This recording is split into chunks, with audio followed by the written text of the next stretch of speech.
Welcome to our show. Today what I have is a full review of the 13-inch MacBook Pro with Retina Display.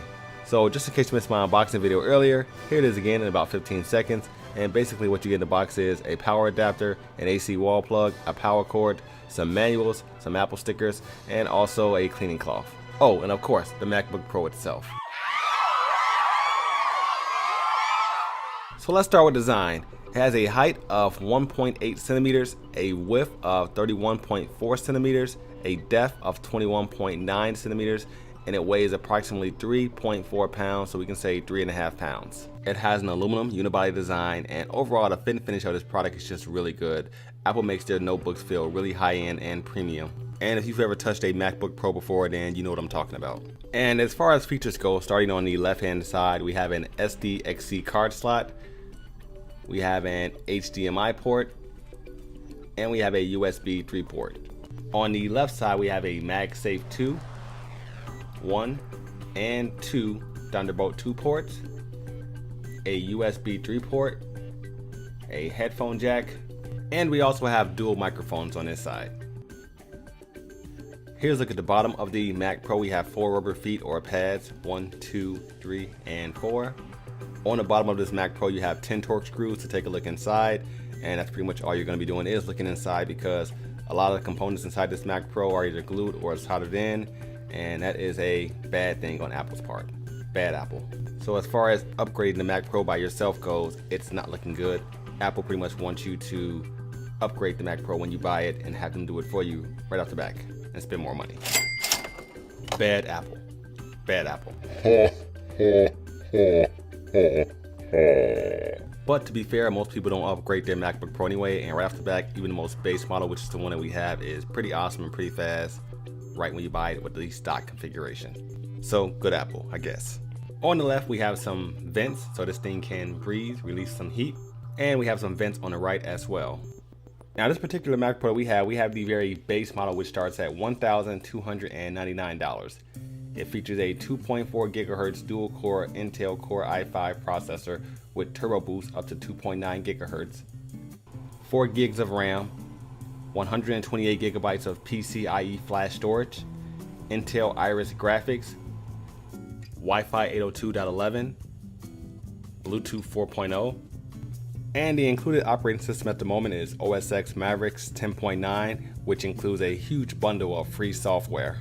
And this particular base MacBook Pro can be configured up to $1,899. But if you get the highest end 13-inch spec model, you can actually configure that one up to $2,699. So opening up the MacBook Pro, you are greeted with a very familiar layout. You have a chiclet style backlit keyboard, which is very responsive. You can raise or lower the brightness of the keyboard.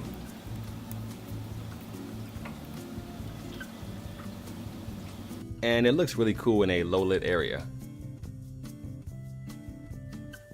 You have a really nice trackpad. It's glass, works really well. You can do all types of multi gestures with it. So many gestures, I'm not even sure how to use all of them, but it works flawlessly. It works really well. But inside the settings menu, there's a cool little option called trackpad, which shows you how to use all the gestures on the trackpad. So if you're new to it, this will help you out a lot. You'll be a pro in a matter of, well, I don't really know, but check it out. Up top above the screen, you have a 720p front-facing FaceTime camera. And of course, you have this gorgeous display. It's a Retina Display 13.3-inch diagonal LED backlit display with IPS technology, 2560 by 1600 resolution at 227 ppi pixels per inch.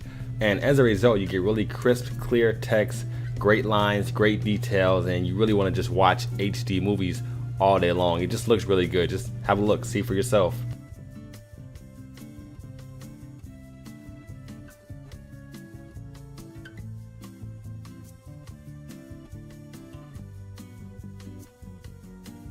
Right here I have the camera pretty close to the display, and as you can see, you don't lose much detail at all, and it's just hands down one of the best looking displays on the market. It's really great for photographers and video editing.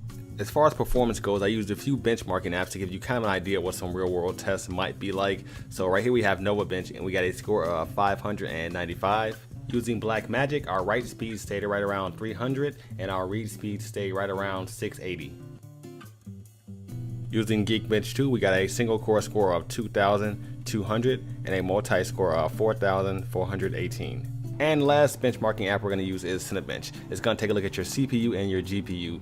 It's going to show you how your system processes moving graphics and also how your system processes still high resolution pictures. Or at least give you an idea so you can do some comparisons. We got an OpenGL score of 11.12 and a CPU score of 180. And if you look in the bottom left hand corner, you can see how it stacks up against other machines.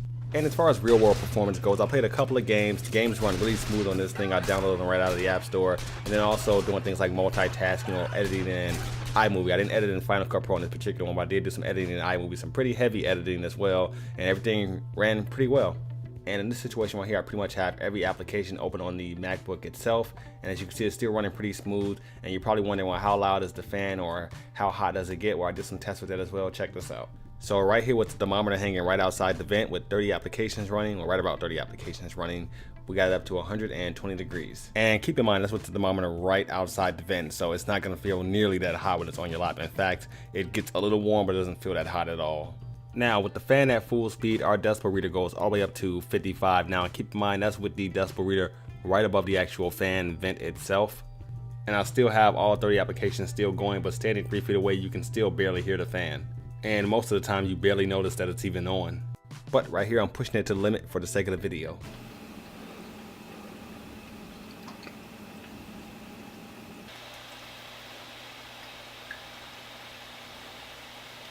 From my experience, it starts up less than 13 seconds.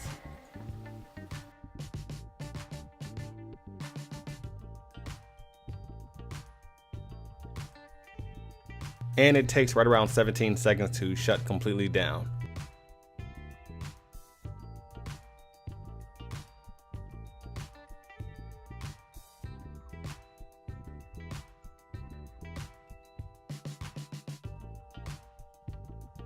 As far as battery life goes, Apple claims you're going to get right around 9 hours of doing various things, and that's pretty accurate as long as you have the brightness right around 50 to 60%.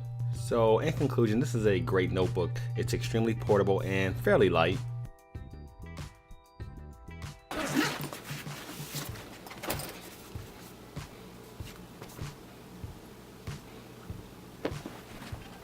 It has a MagSafe cable, so if someone runs into the cord, the entire notebook won't come down with it.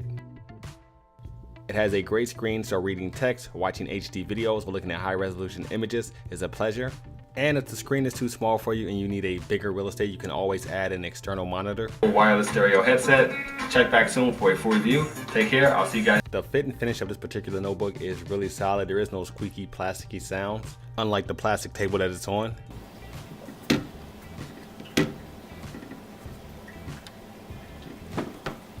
Now for the bad. And I only have two things bad to say about it.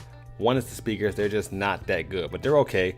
But you kind of expect that in a notebook anyway. We have the Sony PlayStation Gold Wireless Stereo headset. Okay, so we have the Sony PlayStation Gold Wireless Stereo. And the last and final thing is you can't upgrade this machine yourself. If you want it upgraded, you pretty much have to do it at the point of purchase, and that can be pretty expensive. So that kind of sucks, but that's kind of what's going on with these new thinner notebooks where everything's kind of glued or either soldered in. It's not impossible to get into this thing and to do some things, but it just makes it extremely difficult. The days of just taking out a couple of torque screws and swapping things out are over with. Well, for some people. So that's been my review of the 13-inch MacBook Pro with Retina Display. Take care. I'll see you guys in our next video, and thanks for watching.